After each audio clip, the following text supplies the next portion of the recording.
You know it's not SNES, right? You know it's Herb, right?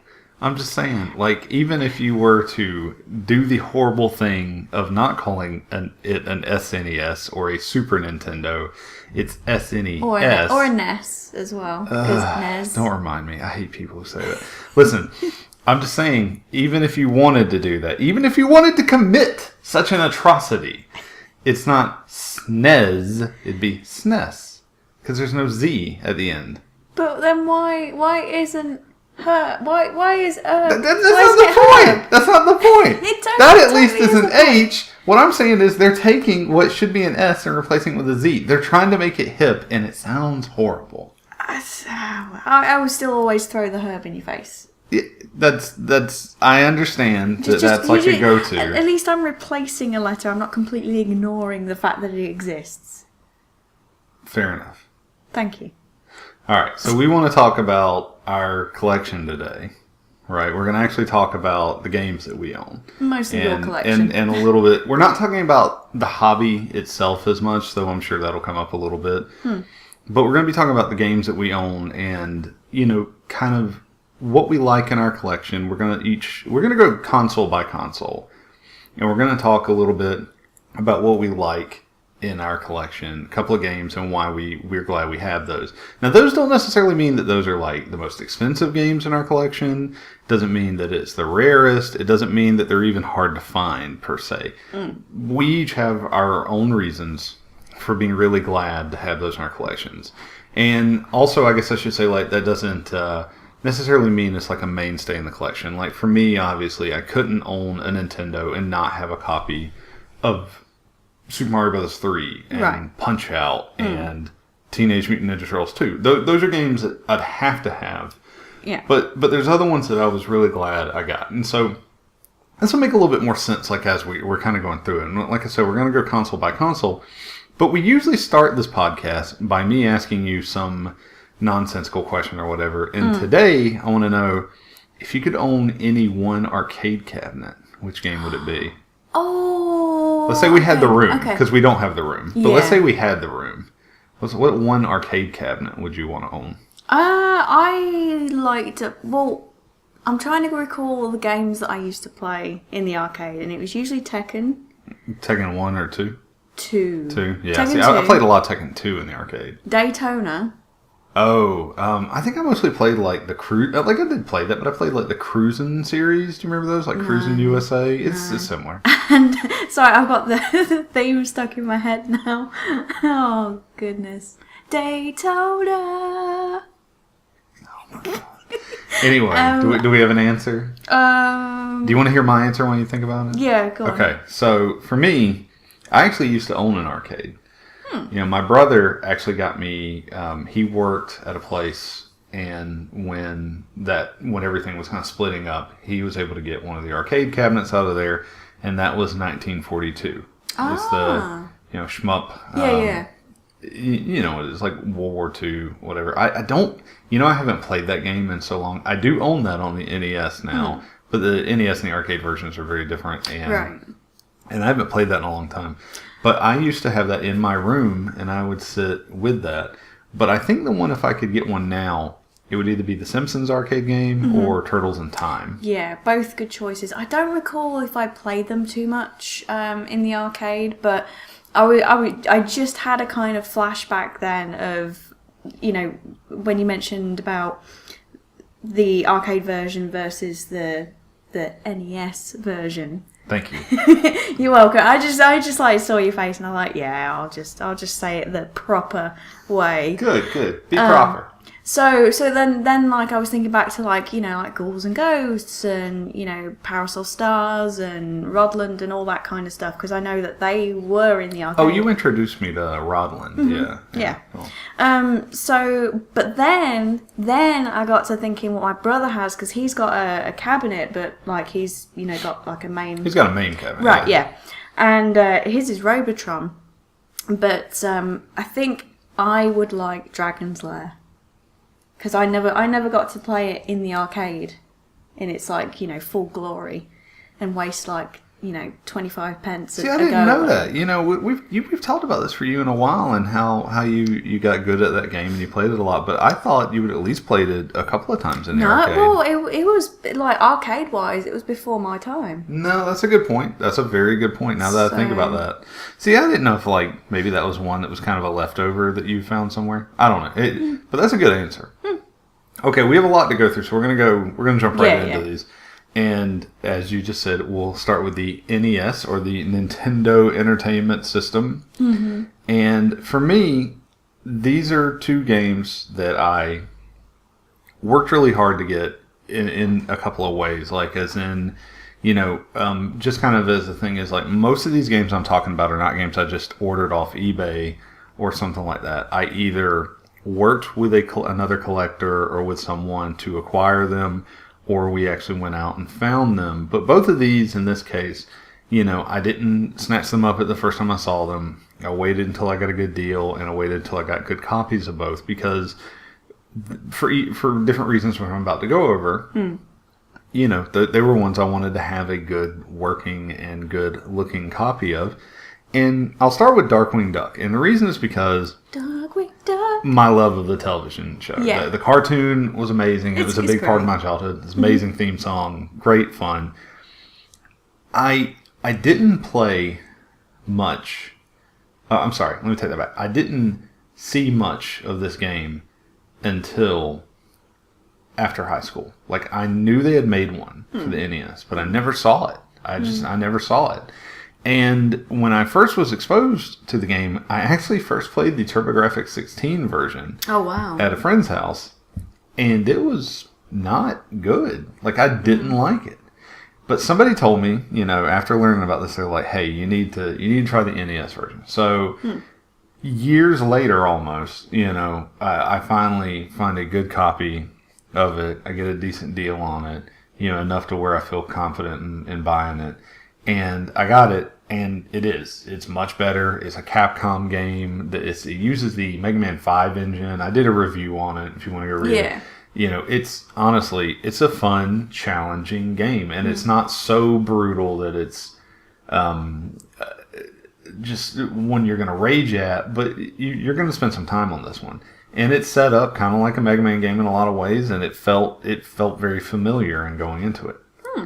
And the opposite side of that spectrum, I'm also glad to have Attack of the Killer Tomatoes. See, I didn't even know there was a game of that. And that's what I was just about to say. I did not know until late in my college career, or maybe even after that. It might have been after I finally finished college. I eventually found out there was an NES Attack of the Killer Tomatoes game. That's a mouthful. So, I like the movies. I, again, love the cartoon. Did you ever see the Attack of the Killer Tomatoes cartoon? I think I did. Now you mention it, I'm pretty sure I did. It's so dumb, but it's so much fun. Yeah. So, for a long time, and I was like, I could just go emulate this game. And I almost did. But by this point, I had started kind of getting the bug for collecting again. So I was like, well, how am I going to do this? And so, it's not a super cheap game, but it's not really expensive. I just had trouble finding it. I never saw it at the flea market. I never saw it at the local stores that we went to. And that's one of the things that you look for. Is stuff that you're like, okay, I can finally pick this up. But I had a friend who is a seller, and they finally came to me and said, hey, I have a copy of this. The label's really good. You're not going to find it for a better price right now. And they were right. So I just finally did it. And my intention is to review this game eventually. Like, that's one of the reasons. Fun. It's one of the reasons why I got it. But I got to tell you, it's not a great game. It is not a great game. That doesn't surprise me. But it's I imagine it's one of those silly fun, it's not great, but it's just because of what it is. It's the fact that it's Killer Tomatoes. Yes. That just makes it great. Yeah. You've seen the movies, right? Yeah. Okay, good. Now, for you, now I know for these first couple of consoles, you didn't grow up with an NES or an SNES. No. But I know that when we started dating, I was like, well, we got to fix this. And I know you've played some, but we, tried to get you to play more. So talk to me, starting with the NES, what do you got? Well, as I say, because I didn't grow up with it, so I had to go off like what we/you already owned that I had played on a different platform. And I know that generally when there's like ports of the same game, there's not that great deal of a difference. You know, there's subtle differences, like either in like sound or, you know, visually and colours and that kind of thing. But generally it's practically the same game. So keeping that in mind, I am glad that we own a copy of The Little Mermaid. So that's another Capcom game. For for NES. It is. And it's not bad. That's not a bad game. I had the Genesis. Or I played on Genesis version, Right. Mega Drive.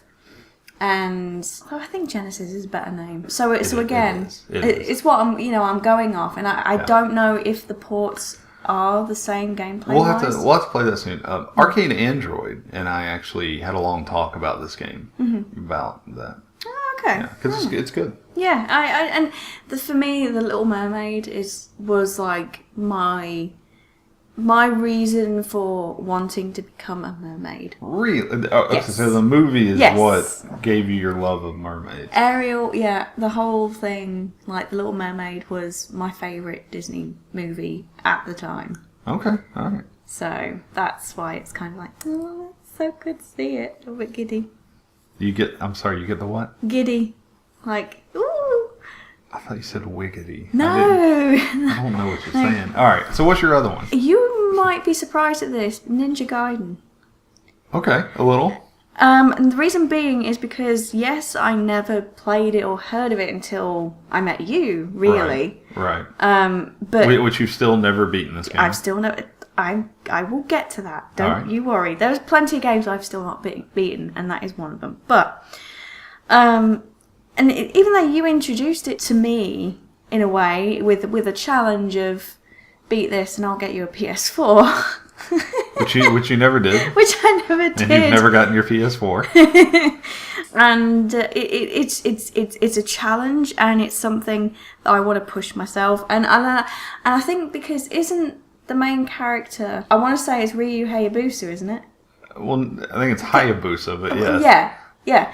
But you speak weird anyway, so it might be right. Hayabusa. So that being linked to another favourite game of mine on the PS2, which is Dead or Alive. Right, yeah. So then I was just like, oh wow, I didn't even know there was a whole game on this until. Yeah. So that would be my second. Yeah. I think. No, that's a good pick.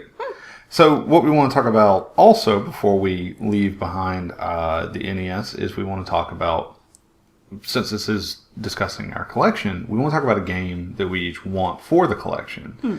So for me, I hate to say it, but this is kind of an obvious one. I own Mega Man 1 through 6, except for Mega Man 5.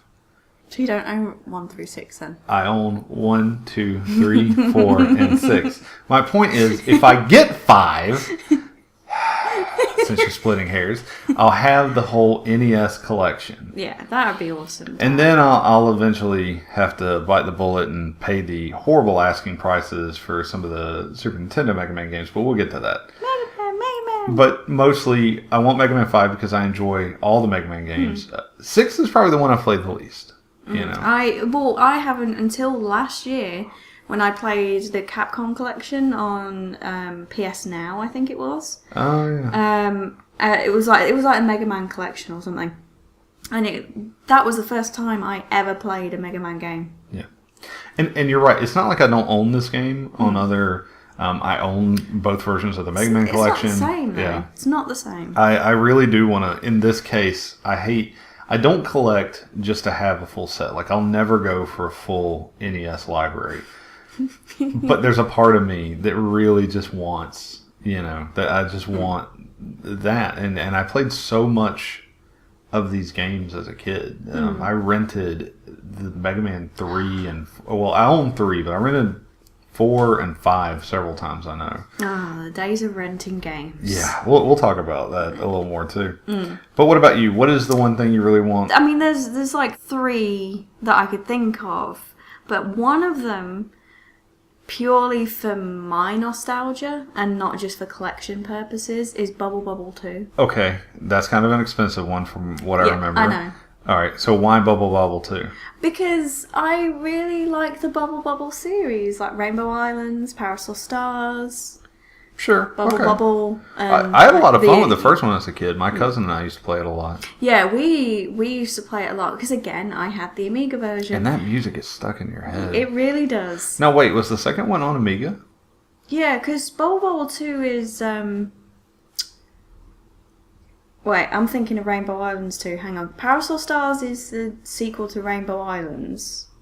And then... So, I don't know, actually. Was Bubble Bobble 2 on Amiga? It might have been. You know, funny story. I've never played Bubble Bobble 2 legit. I mean, actually, I don't know if I've ever played it on an emulator, actually, either, but I've seen people play it on an emulator. I'll have to double check that, because I might be getting mixed up with the other things. Right. Now, you said there's a few. Is there one more you were really wanting to get on the NES? Bonk's Adventure, because of the name. So you don't know anything about it? Nope.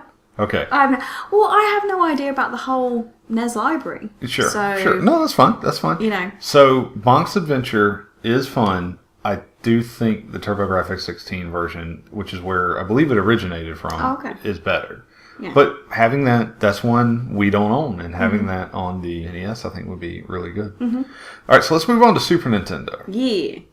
Now, when we get into Super Nintendo, we're getting into a lot more games where I actually, for NES and the beginning of Super Nintendo, because you didn't have the internet when it was new and stuff like that, I was starting to actually get where I knew more games were coming out, and so there's a few more games like I wanted, but I'm gonna keep. Well, let's talk about the games that we have first.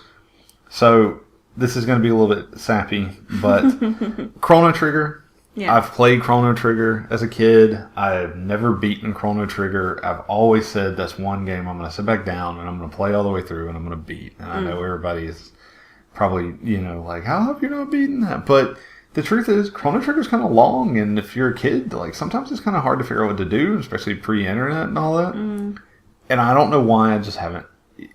RPGs are so hard for me to just sit down and dedicate the time to, but it's going to happen. But the reason this game is so special is because you got this for me. I did. And not only that, you surprised me. you didn't leave any hints. You didn't say anything until the very end. Yeah. When you showed me like the slightest bit, and you're like, here's a zoomed in fraction of a picture of a possible pixel. I can only make out one color of the whole thing. And you know how bad my vision is. So I'm sitting here like, I have no clue. That was kind of unfair. But I wasn't sure if it was something that you'd been looking out for so much that you would instantly I knew it was recognizable. Because that is a recognizable label. Yeah. And I did, if you remember correctly, I said, well, that gray is a Super Nintendo cartridge gray. Yeah. Like, I felt, I mean, there's a lot of people who can do this, but I felt like a giant nerd right then. I was like, oh man, I figured out she got me a Super Nintendo game. Right, I just didn't know which one. The texture of the plastic was obviously Super Nintendo, circa 1980 something or whatever. Yeah. And I didn't guess that one partially. Not it wouldn't have been easy, and I might not have thought of it anyway, but I didn't guess that one because that's expensive.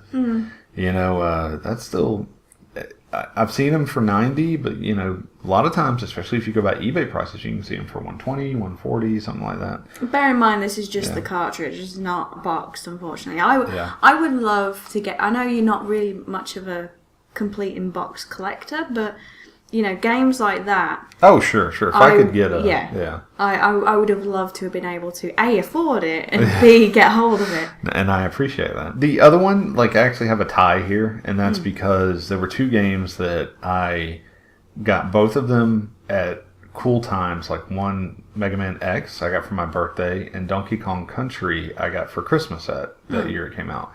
Both of those games were highly anticipated. I told you I like Mega Man. I heard there's a new Mega Man coming out, and it was set farther in the future, and or further in the future, and it was different.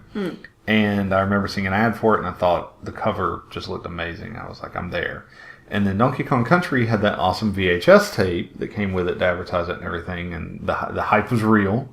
Yeah. And I got Mega Man, after a long birthday, I thought like all my presents were opened, and then my mom, surprised me. She was like, "We got you a couple more presents," and I remember because my birthday that year was at like Six Flags or something like that, and so what it was is they didn't want to haul all the presents up there and stuff like that, and so I can't remember everything I got, but I didn't get too much, during the day, and I was like, man, it's kind of a small birthday, but that was fine. I was enjoying myself. Yeah. And you get home, you get super surprised, and you're home for the night, and just spent the rest of that night playing Mega Man X. It was amazing. And then for Donkey Kong Country, woke up Christmas, played it all day, all night, loved every bit of it. Both of those games have amazing soundtracks. Yeah. Both of them I've put so many hours into. And, I could say that about A Link to the Past and Mario, but the truth is I can't imagine having a Super Nintendo collection without having both of those in there. Yeah, and funny that you got Donkey Kong Country around Christmas time, because to me, for some reason, you know how some games you have that kind of like feel? It's like, oh, well, this is a Christmassy game. Yeah. And not just because of like maybe the themes that are in the games, like James Pond 2, for example, that's very Christmassy. Lemmings, Christmas, that's obviously Christmassy. But to me, Donkey Kong Country always feels like a Christmas time type game. So I could totally imagine if I had a copy myself for Christmas, especially, I could totally imagine myself sitting there all day, just playing it. I agree. So what are Super Nintendo? Still kind of out of your element, but what do you got? A little bit, but some of the games that we have in our collection, I actually did have at some point. All right. So one is just a classic Super Mario World. Oh, of course. And for me, Spend hours. Right, exactly. And for me, that one is particularly. I'm pretty sure it was Super Mario World that I had, and for me, the reason why that has kind of a special place is because it was a game that me and my stepdad kind of bonded over. Because like he kicked ass at Super Mario World. I'm almost positive it is that one. My memory's a bit fuzzy, and not being too familiar with all the SNES games and stuff like that, they kind of sometimes all mold into one, like which Mario it was. But I just know that I'm pretty sure it was that one. And, he helped me get all like to the hidden areas and like all, was it that one that has like the star? Yeah, Star Road. Yep, exactly. So he did all that and showed me how to do it. Nice. and stuff like that. So I was just like, oh wow, that's freaking awesome. That's cool. So that has a special place. I'm glad that we have that, and I guess it's fairly common as well. Oh yeah, it's collecting wise. But that's the thing. That's why I said, what we're talking about are games that, we're just glad are in our collection, and games that, and that's another one, like, I would say, having that in my collection is like super important, and it is, but that one's, you could find 10 copies of that right now, easy. Sure. I play that, on our Game Boy SP, I have the copy of that. I have it downloaded on so many different things. It's on my phone. That game is on my phone right now, Yeah. So I didn't think about that one as much, but yeah. Yeah. For me, that's the one out of all the Mario games, in particular. And another game, again, pretty common, pretty, generic, I guess, is Street Fighter 2. Yeah. Because that one I had in my collection. I had like about 4 games for my Super Nintendo. And that was one of them. So you poor child. You needed so much more. Yeah, they were expensive. They were expensive. And, like, I was desperate for a Super Nintendo when I saw the adverts on TV. And, like, every time it came on, because it was one for, like, a special sort of bundle which had all the Mario games. Oh, okay, yeah. And, like... Because it probably came with All-Stars. Yeah. And... I just remember like the kind of like the guy announced it saying like, it's like 5 Mario games, like 1, 2, 3, 4, 5 or something like that. And it was like 300 quid or something ridiculous like that. And it's like all for like $2.99.99. I'm like, and then I sat in front of the TV every time this advert came on. I would stop what I was doing. I would run in front of the TV and I would be on my knees. and I would beg and pant like a dog. And that got me a Super Nintendo. I ever tell you were a weird child? I mean, I didn't know you when you were a child, but... And I do it every time, guaranteed, just to drop a subtle hint that I wanted that for Christmas or my birthday. So were you like panting at the TV? Yes. Okay, alright. Wow. Oh boy. My third choice is Super Smash TV. Well, first of all, hold on. Okay. Two things. One, Street Fighter 2 is great. I rented that one a ton before I actually bought my own copy because, I remember, even back then, I remember thinking like, oh, fighting games are cool, but if you play them enough, like eventually, it's not like Link to the Past. You can't just keep going through it in Mario. But I did eventually buy several copies of that because I bought all the different editions. And that one, that's a good thing. I wouldn't have known which version of Street Fighter. No. Maybe Super, because that's the one I played the most, I think. I have no idea which one I had. I think it was just the normal. Super added Fei Long, T-Hawk, Cammy, and DJ. And so that was when I had the normal one. Yeah, you probably had either the original one or World Warrior, which was like the first update, or no. But Smash TV. So one again, a game I rented. Mm-hmm. I never bought it. I do own it now.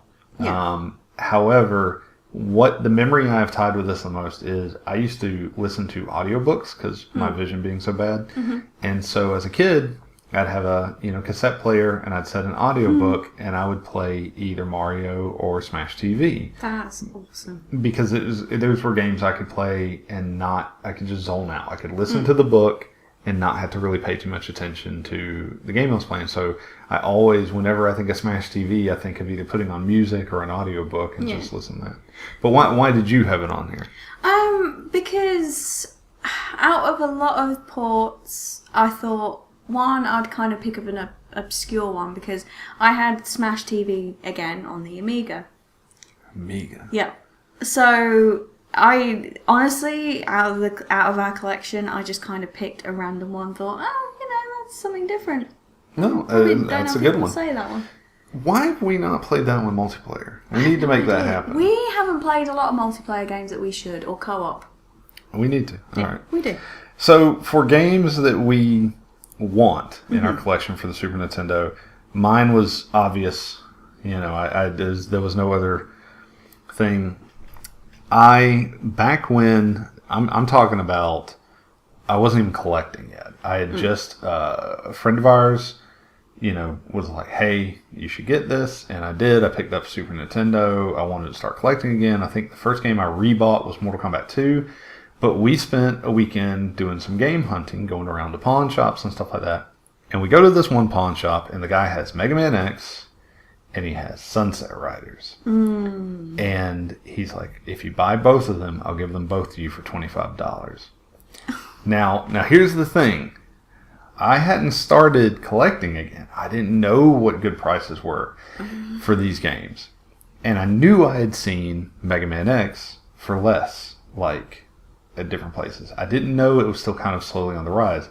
And I had no clue how much to pay for Sunset Riders. And my only experience with Sunset Riders before this was in the arcade. I played that a ton in the arcade. And I knew I liked it. And I was like, well, I'll get the Super Nintendo version. That should be good. But I talked myself out of it because it was $50 and I had just spent money on the console and a bunch of other games. And I asked the guy, I said, if you'll go down to 40, I'll do it. And this was my mistake because then he looked it up on eBay and he's like, no, there's no way I could go below 25 for each because these sell for more than that and blah, blah, blah. And had he told me how much it was selling for on eBay at the time, I might have bought it. But I didn't know. So I go home, a couple weeks pass, I look it up. At the time, this is a couple weeks after this, even then it was already selling for like $40 on eBay. And I could have had it for 25. I've seen it go as high as 75. I could have had that game for $25, and the label was amazing. Both his Mega Man X. Yeah, see, I didn't get the Mega Man X either. I had to wait, and I ended up picking up my copy of Mega Man X for $25. So I didn't even get that cheaper. Right. I should have just bit the bullet, done it right then. it's all well and good in hindsight, but you didn't know at the time, so now you know. Now I will not make that mistake again. Right. So what's yours? Games wanted. I want Street Racer because I don't think you're familiar with it. I'm not. And it was one of the 4 games that I owned. Okay. And it's not very good. All right. Imagine just imagine Rocket League on the SNES. Okay. That is essentially what it is. All right. But with characters that look like a cross between Micro Machines and Mario, I guess. I'm interested, but it doesn't sound that good yet. It's not really. It's essentially from what I remember, there's different game modes, but it's like a small, arena or pitch, and thanks to you, I know what that word means now. And I just remember the female character. She was your typical blonde, pink, all that kind of sure that kind of stuff. So it's kind of fun. No, but, yeah. All right. We'll put that one on the list for sure. Mm-hmm. So after the Super Nintendo, we're getting a little bit more into your territory. A little bit. And it's kind of funny because I did not own a Genesis until last year of high school. And when I bought it at the flea market, super cheap. And I only bought really what was all of the most popular games there. So for a long time, I only played really popular games on the Genesis. However, I did, once I went to college, I started to branch out, find out there were other games. Now, the one popular game I'm super glad we own is Teenage Mutant Ninja Turtles Hyper Stolen Heist. Now, I could have made a list out of almost just Teenage Mutant Ninja Turtles games I was glad I owned. But the reason I'm really glad I own that one is because I was such a fan of Turtles in Time. Mm. And I remember reading in a magazine that there was another version of this. It was basically the same game, but, it was this other version of it. And that was amazing to me. I was like, I want to play that. I really want to play that.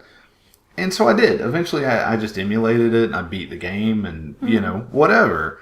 But part of me is I need to make it up to my younger self and own this one. Yeah. And I have a really ugly case for it. But the game is fine. The label is actually a little messed up, but it's not bad. Mm. But that case is kind of ugly. Shout out to Rewind Mike for my ugly case and game there. But he hooked me up with that through a trade. That one I didn't just buy it off eBay. Somebody, Mike was wanting to trade, and we got that. But the other one I got not too long ago.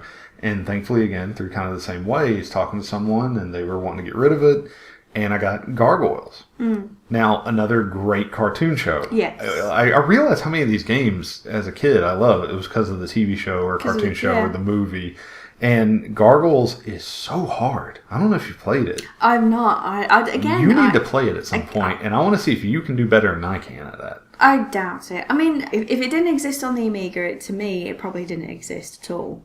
I didn't really know much about any other library. Mm-hmm. So, having a sort of adaptation from a film or, a TV show or a cartoon like that, I had no idea. Especially, as I say, the SNES library, the NES library, no idea that there were ports of the same game. Okay. Well, since you are a little bit more familiar, I'm interested to hear yours. I remember owning Mortal Kombat Classic. Oh, yeah.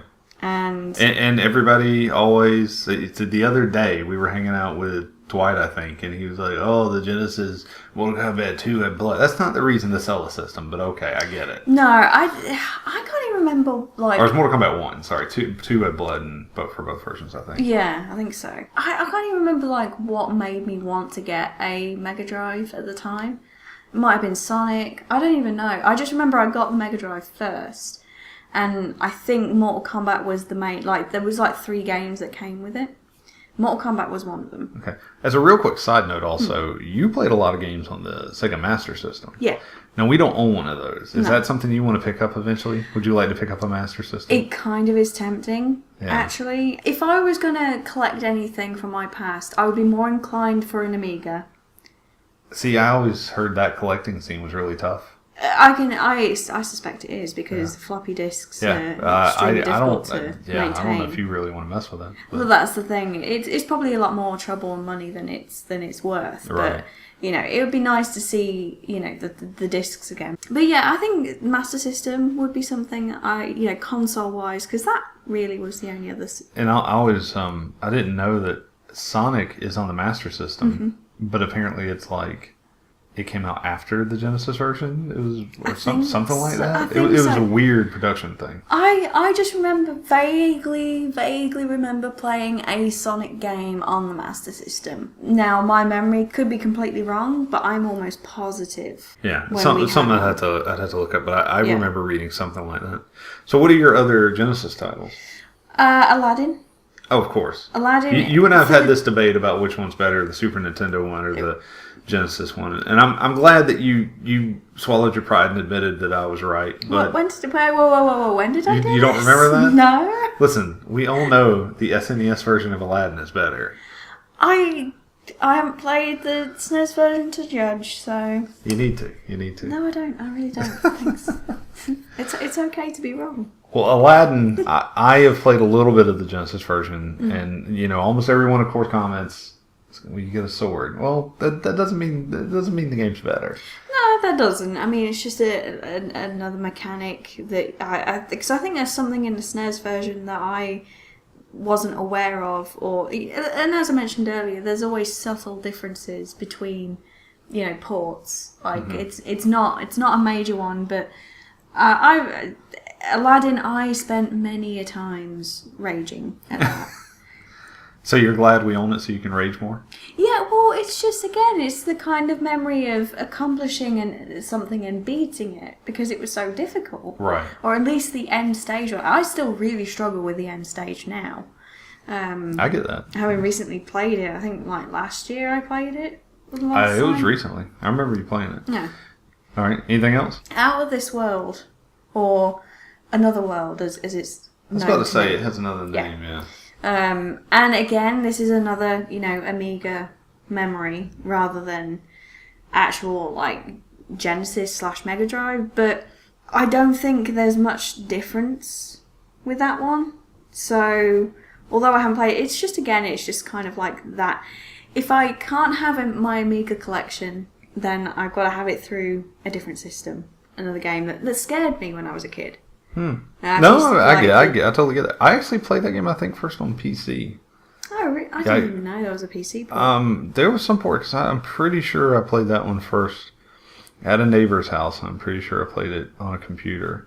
Again, like you said, my memory may be failing me, but I'm pretty sure about that. So, as far as games we want for the system, now, I'll be the first to admit, I'm not familiar enough with the Genesis library to go, I definitely want that and I definitely want that. But we've picked up a lot of really good games recently for it. Like I picked up Awesome Possum, picked up, several other titles that I'm like, okay, I kind of want to have that. And, there's some obvious ones. Like I think everybody wants Gunstar Heroes, right? It's supposed to be fun. For me, it's probably Castlevania Bloodlines, because I do love the Castlevania games. And Bloodlines is one that's a little bit harder to find, a little bit expensive, not too bad. But one day, I'll pick that one up. And the other one for me is just Streets of Rage 1. I love the Streets of Rage series. Yeah. But I played 2 the most, and I think a lot of people did. Yeah, I own 2. We have in our collection, we have Streets of Rage 2. But 1 would be good, and 3 eventually. But 3, I've barely played. I've only played a little bit of. And it's funny because I know a lot of people love 3. I vaguely remember 3, but I played 2 a good bit, and I think I actually have a boxed copy at my dad's, but obviously it's PAL, so it's kind of useless. Right. But I'm pretty sure it was either 1 or 2 that I've got a boxed copy of. That's pretty cool. We'll have to go steal that from your dad. Yes. All right, so what do you want on the Genesis? Or, I'm sorry, the Mega Drive. Mega Drive. We'll just stick with Genesis. Thank you. Splatterhouse 2. Thank you for conforming. Yeah, I'd love to have that. I really enjoyed that game. It wasn't particularly scary, but I think I liked. No. I liked the fact it was gory. The only thing. Okay, so played Splatterhouse 1, but I played it on a TurboGrafx 16, and then I played Splatterhouse 2 on the Genesis, but not much of it.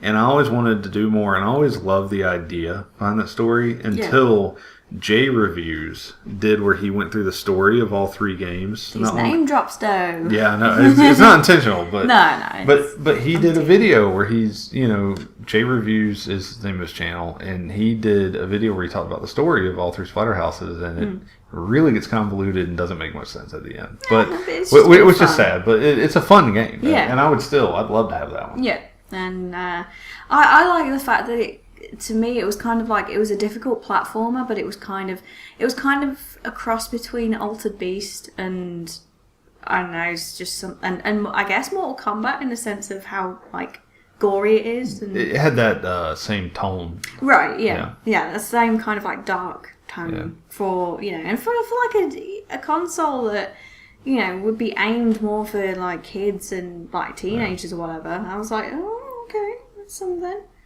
So yeah, I had a lot of fun with it though. Good. All right, so let's move on to the Nintendo 64. Yes. Now, this was a console that you didn't own either, but how much experience do you actually have playing this one? I have a decent bit because the thing is with like the N64 and a few other consoles, although I didn't own them at the time, like a lot of my friends, did own these consoles and would take them to my house and hook it up, and then we would play. Sure. So although I don't have a personal connection, I still had some experience with a majority of the library, and I had a lot of fun too. So okay. Yeah.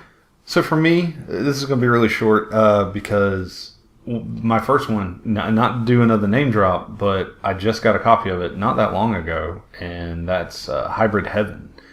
Thankfully, Off to See the Wizard sent me that one. Wizard. Yeah, Wizard sent me that one. Thank Wizard you dude. again.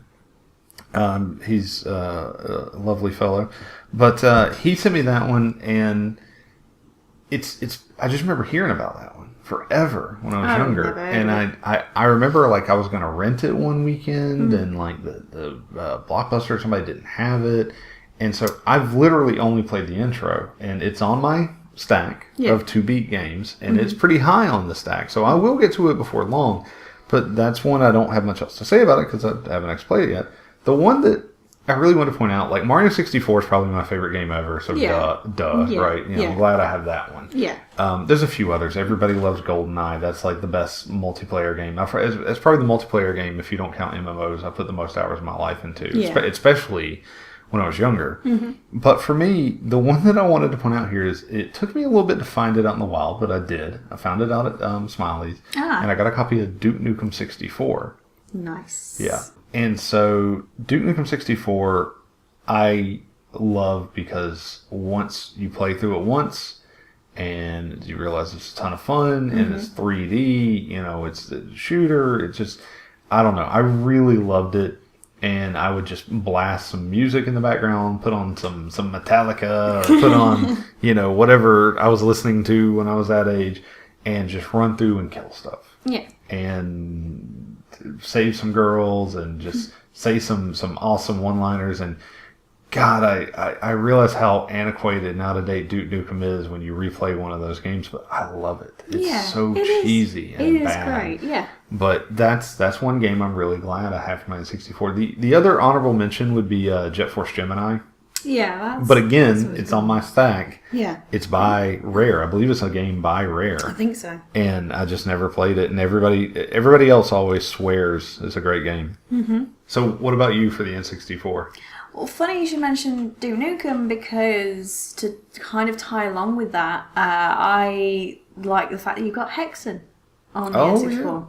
Yeah. Another one I enjoyed as a kid. Yeah, I mean, a lot of these I played on, DOS, like MS-DOS games, including Aladdin, actually. Just thought I'd mention that, although I played that without sound, so that was another reason, which I forgot to mention, as to why I'm glad that we have it in our collection. So you can hear the music. Exactly, so I can hear the sound. Both versions have some good music. So, yeah. For sure. But yeah, like Hexen and Heretic and all that, you know, that kind of like line of FPSs that are on DOS and stuff like that. And I vaguely recall having played Hexen on the N64. And I know that a lot of the kind of ports like that, like Quake and Doom and stuff like that, they'd altered the audio, I think. Like they'd added something to it, or I don't know, it just seemed like different to the DOS version. It wouldn't surprise me. And so, but yeah, Hexen, I enjoyed that game. I liked the kind of medieval feel to it as an FPS. So yeah, that would be one that I'm, again, glad we have in our collection. Thank you. But we got the classics, you know, like you mentioned Super Mario 64. And for me, my first introduction ever to the Zelda series was the classic Ocarina of Time. Oh, okay. Even though you say Ocarina. I knew you were going to say that. These podcasts, like 90% of the time, is guaranteed that you're going to take the piss out of something I say. Or the way I say it. I only do it because it amuses the audience. And that's what we're here for, It is to amuse amuses the audience. you as well, to be fair. Side effect. Added bonus. Yeah. But yeah, that's, you know, that is a classic. Like, I remember the first time seeing it, watching a friend. He had a save file, like, right at the end where you're about to fight Ganon, and I was just like, I had no idea what was going on. Didn't know who was who, or anything at all. And I was just like, alright, that's pretty cool. Yeah, it's alright. And then come later, you know, I played it and stuff like that. But I eventually got into it, and I was collecting all like the Skulltulas and stuff like that whenever I borrowed an N64 of someone. And I really liked it. So it may be a kind of, again, a common classic in any collection, but it's one of my favourites. And finally, we have Resident Evil 2. And out of all the kind of different ports and stuff, I did not realise that came out on N64 as well. Oh, yeah, it did. I remember that coming out and playing it, and of course by that point I had already had the, you know, other versions of the game, but it was still, it was neat that it was on there. Mm-hmm. So let's talk about what we want on the N64. Mine is going to seem a little weird, but of course it's to finish another series, and that is Turok 3. Now here's the thing. I thought I actually owned all three Turoks, because I have Turok 1, I have Turok 2, and then there's a game called Brood Wars, and I thought that was the third Turok game. Turns out apparently it's not. Apparently that was a fourth game or some side game. There is apparently a Turok 3. And I learned this about a year and a half ago, something like that. And I've just never seen Turok 3 out in the wild. I've never had someone I trade with or deal with just come up and say, hey, I have this copy of Turok 3. So I've thought about just getting that one on eBay. I'm not going to lie, just to finish that one off. But, you know, there are other games for N64 I want. Like, of course, everybody wants a copy of Sculptor's Cut and a couple of the other, you know, more expensive ones. But for me, I think Turok 3 is the one I want in the immediate future to try to kind of just check that box, you know, be done with that. So I would say I was kind of surprised that you haven't got Doom 64.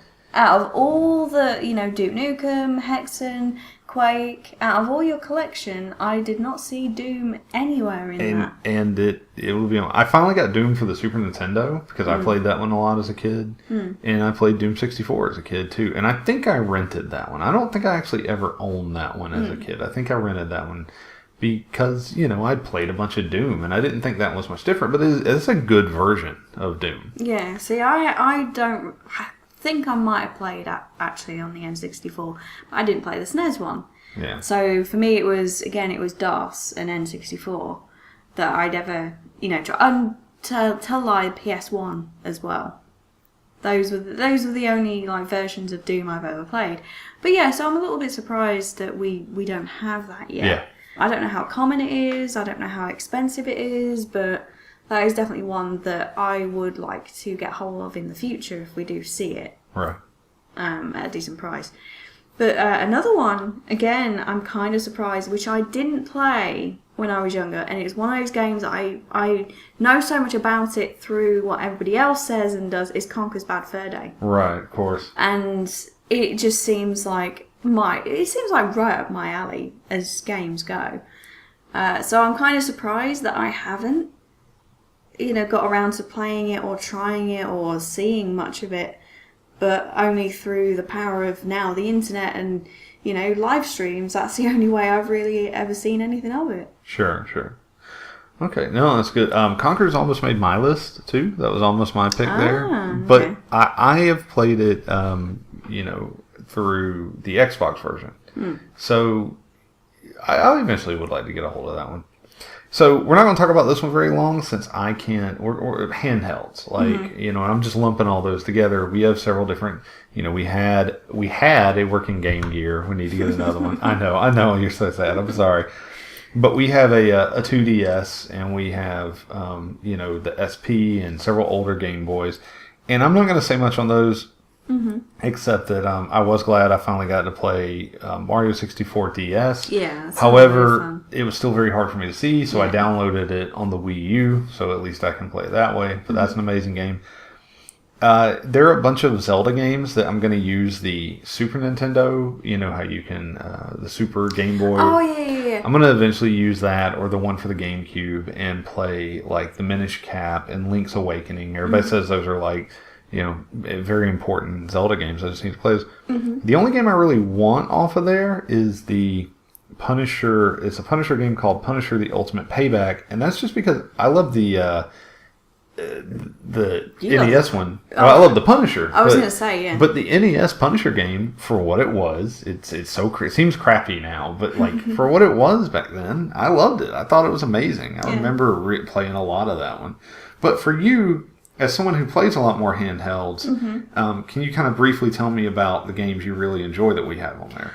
I really enjoy, well, you've already mentioned Mario 64, and I also really enjoy Ocarina of Time 3D for the 3DS. Right. And although, we don't have a 3DS, thank goodness, because it would make me nauseous, it looks fantastic on the handheld. It looks amazing. So that's one, and then the other two for me that I could think of is Chuck Rock for the Game Gear. You've mentioned that one a lot, yeah. And Batman Returns for the Game Gear as well. Yes, which we played a little bit of that, and that was fun.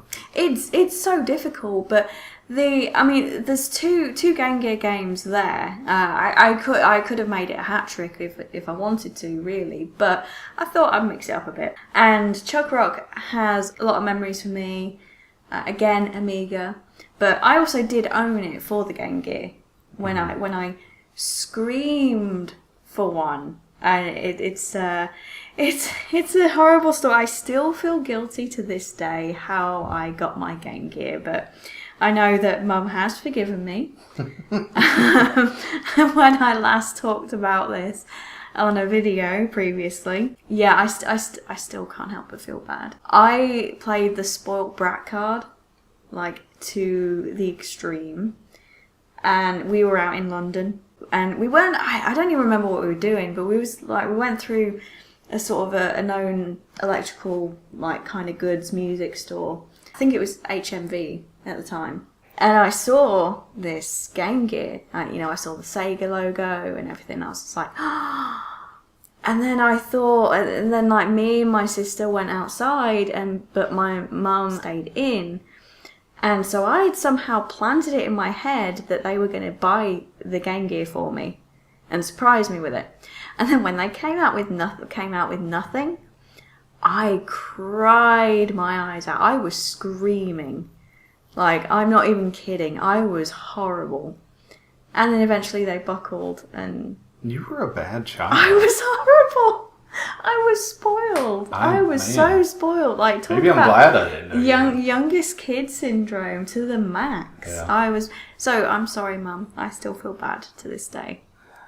But yeah, they're my games that I'm glad I own.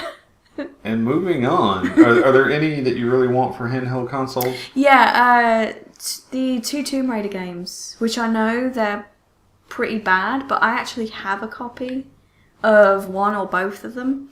And one was called like The Curse of the Sword, and the other one I think was just called Tomb Raider. Yeah, you were the first person to actually tell me about that. Like, I knew about the Tomb Raider game on like Game Boy Color or something like that, right? Yeah, that's what it is. But the Curse of the Sword one, I'd never heard of. Yeah. Yeah, and finally Pokemon Blue. Oh, good choice. Okay. Yeah. So let's move on to GameCube real quick. Kind of rounding out our Nintendo selections here. And in GameCube, I'm going to say I'm just starting to really get back into collecting GameCube. But it's getting harder to find the cases. Like, we actually own, funny enough, we own the case and the manual to Twilight Princess on GameCube. I'd love to get the actual disc for that. Yeah, that'd be amazing. Right. But mine are games like Mario Sunshine, which I recently acquired again, and we have in the collection again. I owned it. I played it. I didn't like it for whatever reason. At the time, I just really thought it was a very disappointing Mario game, and I eventually sold my copy to someone else. I'm very sad I did that because after watching someone else play it and start explaining more about how you do the game and stuff like that, I went back, played it again, loved it. I still haven't beaten it. It's still one of the few Mario games. Like, I've played a good bit of it, but never beaten it. It's really difficult. I remember raging at that, but it was also, I remember it being extremely difficult, but also a lot of fun. Right. And that, I think that's the thing with all Mario games, whatever console, whatever. It's fun, but it's rage inducing, and you find yourself going back to it. Time Splitters 2 was another game I put a ton of time in. For the multiplayer, for the single player, and for the map editor. Put so many hours into that. Another great game, like when I was doing with the map editor, I'd throw on some music, go to town on it. What about you? GameCube games? Resident Evil Remaster. I knew you were going to say that. I did not know your picks before we did this, and I knew that was going to be on there. Yeah, I mean, it's got to be, because it's so well done. And it was beautiful. And I remember even to this day, it still scares the crap out of me in some places. It'll make me jump, or, you sort of like see there's some lightning in the background, and then like you'll see like the shadow and shape of a zombie at the window, and it's like, oh, is he going to jump in? Is he going to come out the window? All that kind of stuff. It's still, to this day, it still holds up. Yeah. Visually and just gameplay wise, I think even on the GameCube, like obviously with the HD remaster, visually it's going to be improved, right? Because it's on 60 FPS and 1080p and what have you. But even so, GameCube still looks smexy. Yeah. To fit all that on a small disc, like 8 inches, like what the heck? It's impressive. Oh, it's centimeters rather, isn't it? 8 centimeters. It's like what the heck? But yeah, and second one is Die Hard Vendetta. Real quick, I approve of this pick just because I'm glad it's in our collection, because I remember hearing about it and I thought it was fake. Like, I legit thought people were lying to me about this game. Somebody showed me an ad for it, and I finally was like, oh, I guess it is real. And I'm a big fan of the Die Hard movies. Yeah. And this was, the events of that one take place after Die Hard 3, which I love. I love Die Hard 1, 2. I like 2, but 1 and 3 are my favorites. 1 and 3, yeah, same. So that was interesting. Yeah, it's a bad game, but it's so bad it's good. Sure. What are you looking for on GameCube? I would love to have a copy of Eternal Darkness, Sanity's Requiem. Yeah, a good call. Great game. Yep. I've played it. I've beaten it everywhere you can, but I don't own a copy of it. I used to, and I wish that was one I hadn't gotten rid of. Yeah. For me, it's the Metroid Prime series. Again, oh yeah, that was going to be on my list. I used to own the first two. I've come so close to beating the first one. I've never actually beaten it, and I got pretty deep into 2. But 2, I think 2 was the one I just kept getting lost in. And 3 I've never played. Corruption. Yeah, I haven't played that one. I haven't played 2. Was it Stir of Echoes as 2? Yeah, I believe you're right. But the first one I just remember getting extremely stuck on. But I almost put that on my list as well. Yeah. But what else? You mentioned, I think, Twilight Princess. But yeah, the actual we disc. just need the disc. Yeah. Somebody was very nice, and I was getting some stuff from them, and they were just like, $couple bucks or whatever, and I got the case and manual. And the case and manual for that game were not cheap as far as case and manuals go. Sure. But got that part out of the way, so just got to get the disc. Just gotta get a good working disc. Yeah. And just to finish off the Resident Evil collection, I don't think you've got Resident Evil 3 on GameCube. I don't. So I would like that, just to, to fill the slot. See, I didn't get 2 and 3 on there. I think we did eventually end up with a copy of 2, right? I think so. Yeah, but I didn't get 2 and 3 initially just because I heard they were just ports. Oh, yeah, but it's still... but it'd be nice. Yeah, and just quickly, Twin Snakes. Metal Gear Solid Twin Snakes. But you told me you hate that game. I don't like it, no. But it just having it in the collection. This is my collection side kicking in. It's just like just the fact that I can have it. Okay, fair enough.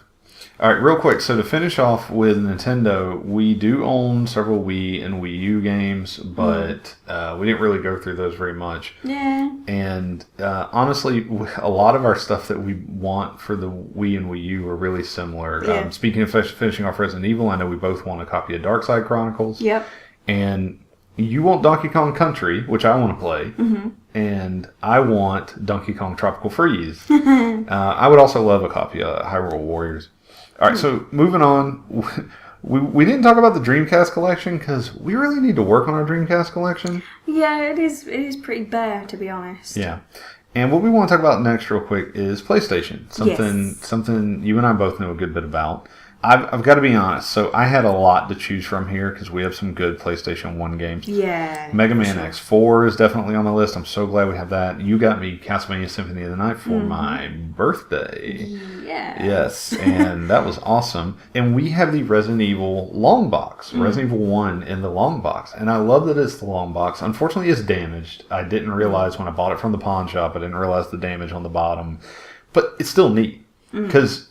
I remember seeing long box PS1 games as a kid, but after a while you couldn't find those.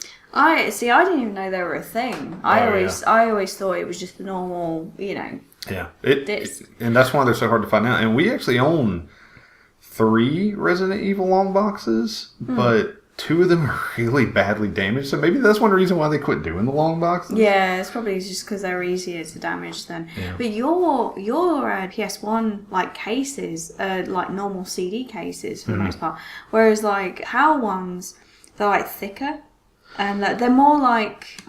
No, your Dreamcast ones are. I'm trying to think if there's anything over here that is similar, but. I mean, you've seen, like, Cadicarus's... Yes, I was just about to point out... Damn it. I always notice with Cadicarus, his videos, whenever he goes and pulls something off the shelf, I'm like, man, those are thick cases. Yeah. And I finally figured out one day, I was like, oh, that's not my eyesight. Like, they're actually thicker cases. Yeah, they are. I would say for me, the game that I'm really glad to own is so stupid. So one of the games that got me into really into collecting for PS1 and so stupid, and really into the band Stabbing Westward was Duke Nukem Time to Kill. Yes. It has an awesome video sequence at the beginning. It has the song. It has these wonderful locations where Duke's going through time, and it's so bad. It's not a good game. No, it's really not. But man, I played it a lot, and I enjoyed it, and I did a whole review on that one. And as a kid, I knew there was another one. Didn't know the name of it, and didn't until much later care, right? Really. Yeah. Like, because, just, you got other things to worry about. But I finally got a copy of Duke Nukem Planet of the Babes. Land of the Babes. Land of the Babes, yeah. Right. Sorry, I Planet of the Babes. Because I wasn't going to get it, and I think you either convinced me to get it or you got it, you paid for it. I can't remember. But the point is, I'm really glad to have that one now. I haven't beaten it yet. I did play around with it. I made sure it worked, and I played the first stage or so. It's just like the other game, and so one day I will sit down and play that one. Mm-hmm.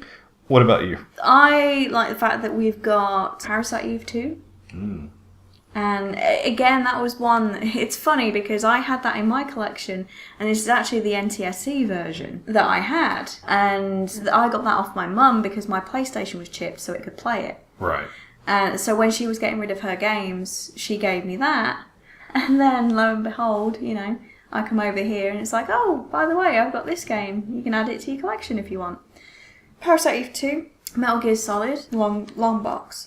I think that's because again, long box to me is I had no idea. And that was a later, like the PS2 was out, I think, already when they published that long box. I have no idea. If not, it was around, it was later, I know that. But it was neat. I didn't even know that version had a long box, or that version existed with a long box, and that was cool to add to the collection. Yeah, for sure. So I just like the fact that it's unique. And like you say, Right. long boxes, they probably didn't produce too many. The only thing that annoys me now is I don't think we have an actual copy of Metal Gear Solid 1 as far as the original case. No. Yeah. Or VR missions.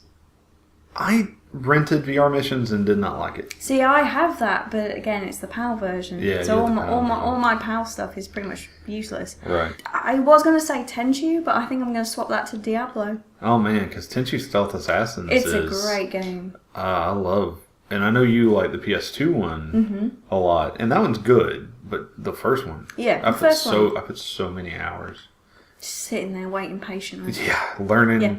Patience and learning when Patterns, to attack. yeah.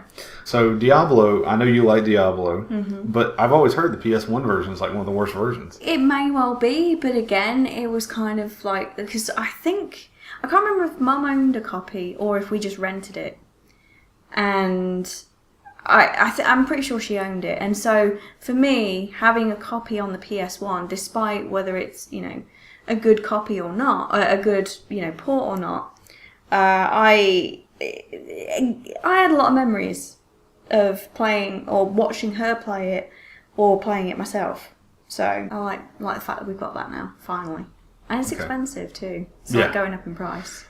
We paid less than the asking price, but not too much less. But it's getting up there. Yeah. All right, so for games we want for our PS1 collection, for me, answer simple. I played this in Babbage's in one of the display cases, or one of the little demo units. And I'm not good at shmups, but I always wanted a copy of Einhander. Yeah.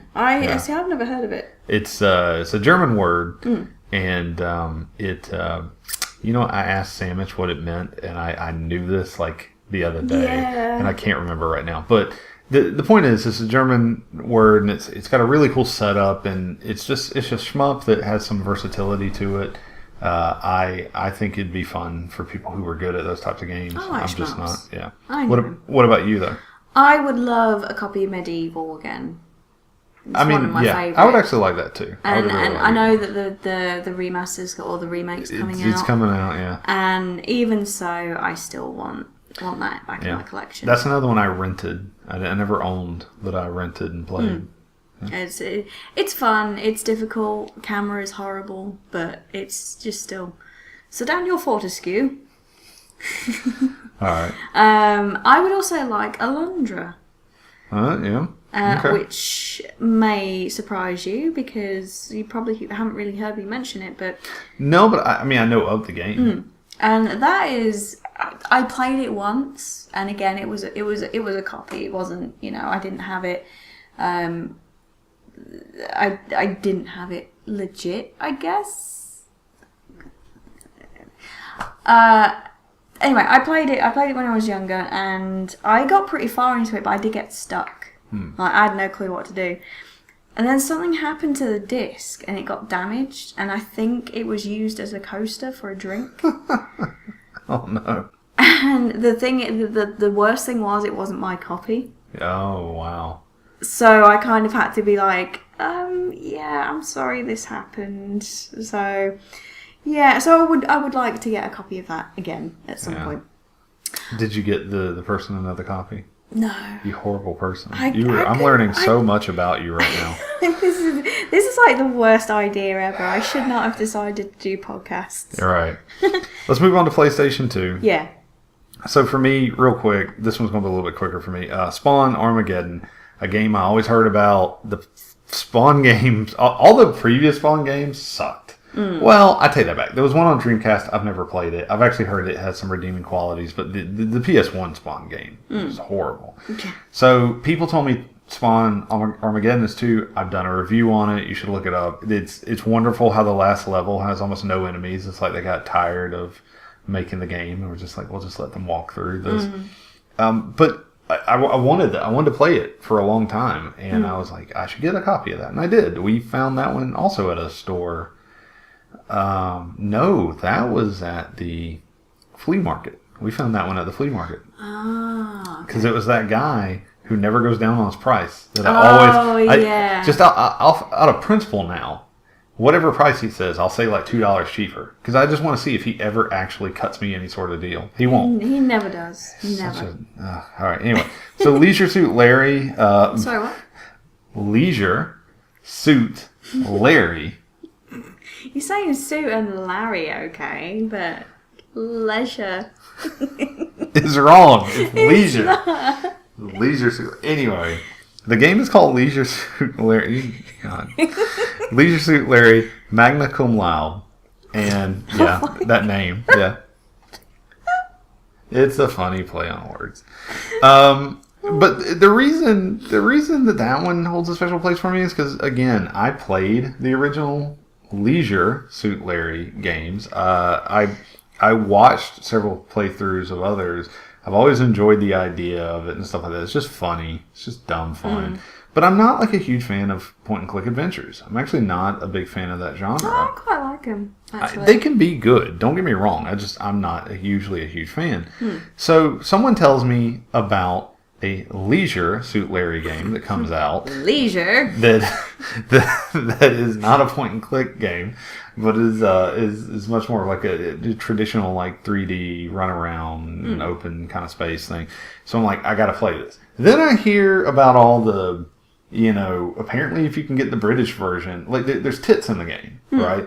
But apparently if you can get the PAL version, there's like some actual bush and stuff too. Oh, wow. Yeah, which I don't have that one, but I do have an American version. That worked out really well. I was glad to pick that up. Got that in a store, I believe.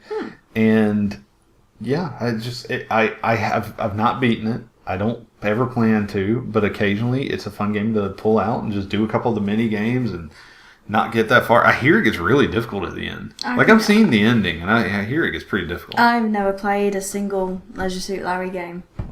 What about you for PS2? I love Onimusha. Which great series. Yeah, Onimusha 1 in particular was probably the one I played the most out of the series. Yeah. Maximo. It's a good one. Yep. And I think for my third pick will be... There's so many great games that we actually own, but I'm just going to pick Metal Gear Solid 2.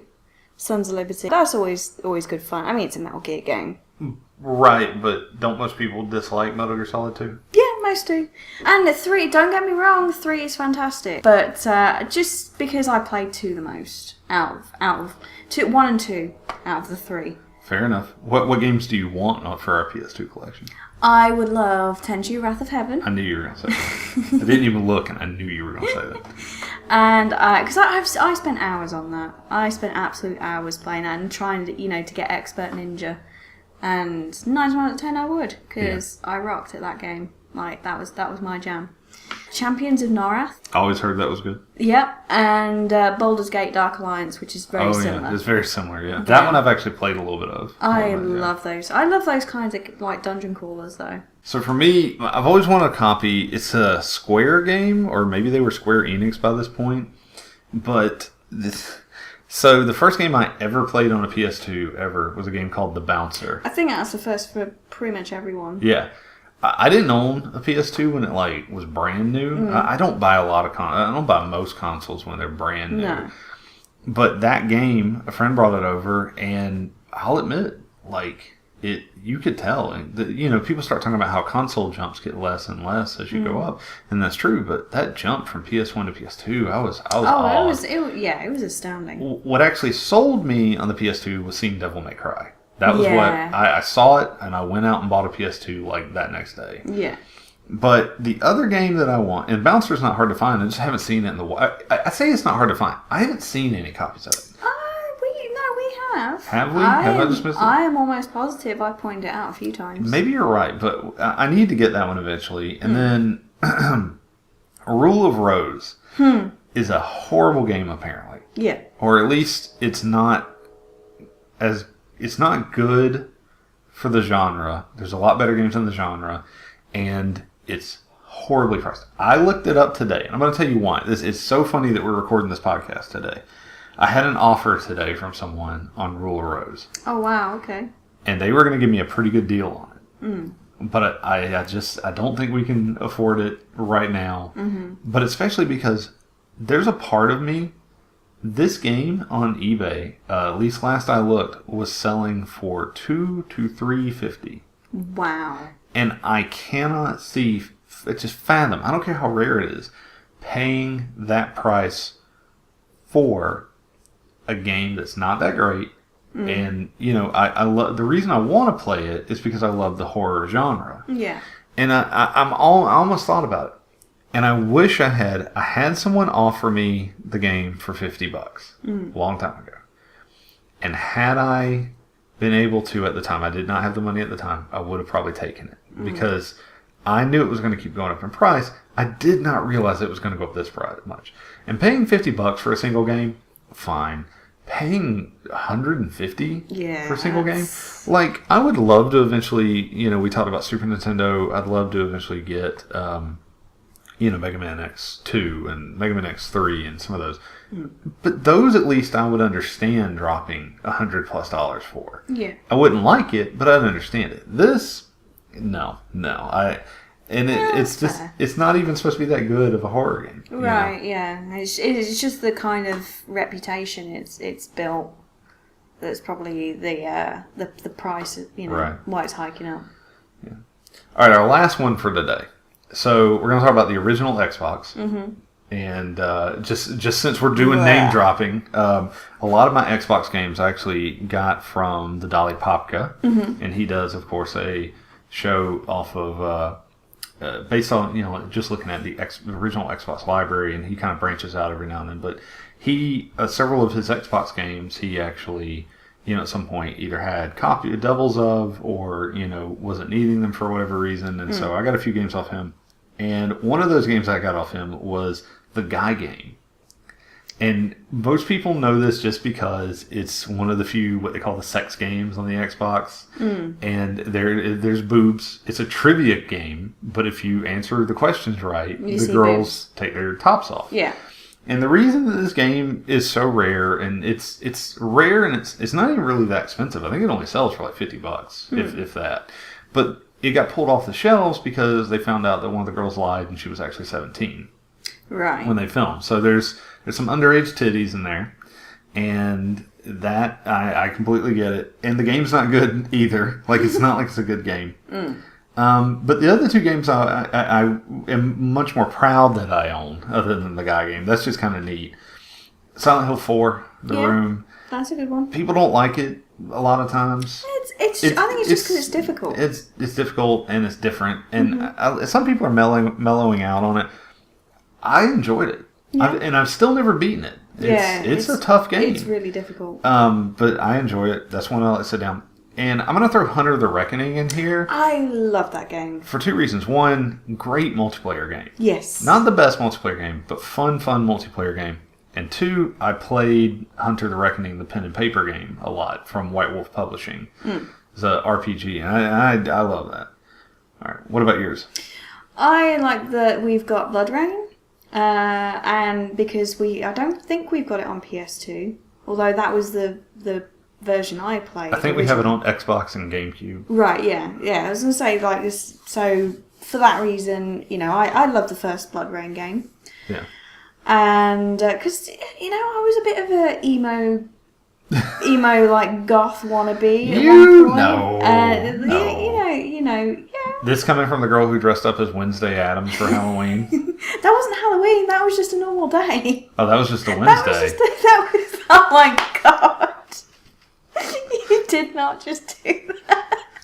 Okay, fair play. Fair play. That was well played. Oh my goodness. Back on topic. Gauntlet, Dark Legacy. I vaguely remember playing that, and I think it was that Gauntlet that was like kind of left open at the end. I don't remember. I've played it, but I don't remember. Like, it was kind of like open for like a sequel, but I don't know whether they actually did or not. That's a very good question. We'll have to look that up. Yeah, we'll have to ask Popka for that one. You mentioned Hunter the Reckoning, and I was going to go for the other one, which is the Reckoning Redeemer. Yeah, I like that one too. Mm-hmm. Maybe not as much, but it was good. It was good. But I'm not a huge fan of Xbox, so I had to pick something. You were forced to pick something. Yeah, I was forced. Well, since you were forced to pick something, what is it you actually would like us to get on Xbox? I would like us to get a copy of Fable. I'm not a huge fan of the series. I don't hate it. Chicken Chaser. That's like the most memorable thing. Like going around there, Chicken Chaser. Look, it's the Chicken Chaser. I don't know why I married you. I don't know either. I'm sorry. Okay, but I have like a digital copy of Fable 3. It doesn't count. And I had 3 isn't good though. I had a physical copy at one point of 1 and 3. I think 2 is the only one I actually haven't played. Never played 2. 2 is okay, but not as good. Anyway, the first Fable, and I would also like Evil Dead: Fistful of Boomstick. Because that was so much fun. So this is going to. I know I've played both Evil Dead games because there's Hail to the King, and there might be more, but I don't remember much about them. I remember some kind of fun, quirky stuff. Yeah, but that would be cool to have. And again, it was difficult. I just remember it being difficult, and I just want to finally beat it at some point. Well, there you go. Mm-hmm. All right. As for me, I really would like X-Men Legends 2: Rise of Apocalypse. We have both Marvel Ultimate Alliances. We have both. We have the other X-Men Legends game. I did a review of the first X-Men Legends. But here's the thing: when I was younger, I never beat the second one. I beat the first one. I never beat the second one, and so I'd like to go back and do that again. The whole Rise of Apocalypse thing. And the cool part was like you get to team up with the villains to take down Apocalypse. And I thought it was great, but I got about halfway through it and just never finished it. So I do want to get that one eventually. Yeah. All right, that took a minute. However, the reason we wanted to do this is one, we own, games from PS3 and Xbox 360 and stuff like that, and we're still kind of developing those collections. So we didn't really touch on those much. Plus, this episode was long enough already. Mm-hmm. And the truth is, we own stuff like Dreamcast, and I own some Japanese Famicom and Super Famicom games, but we didn't feel like we had enough games to really kind of do much with that. The way we were doing this particular episode. But the idea is we're hoping to look back on this episode in a couple of years, maybe less, who knows, and kind of see if we've gotten any of these games that we actually wanted. If we've progressed in the collection. Yeah, and kind of maybe in the future we'll talk about our collection a little bit more. If people would rather hear us talk about some other consoles and games we own and stuff.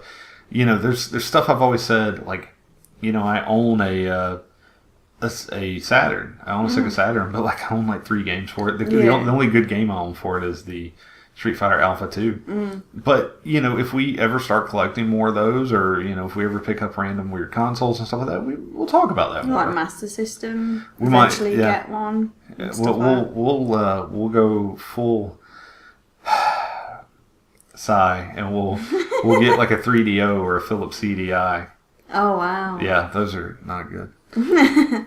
Anyway, all right. So this was fun. We hope you guys enjoyed just hearing a little bit about our collection and our the stuff we want to get and the reasons why we have a lot of stuff we do. Like I said, we don't just collect just to have it up on a shelf. Geek and I both play a ton of games, and we want a lot of these games because we want to play more of them, do stuff like that.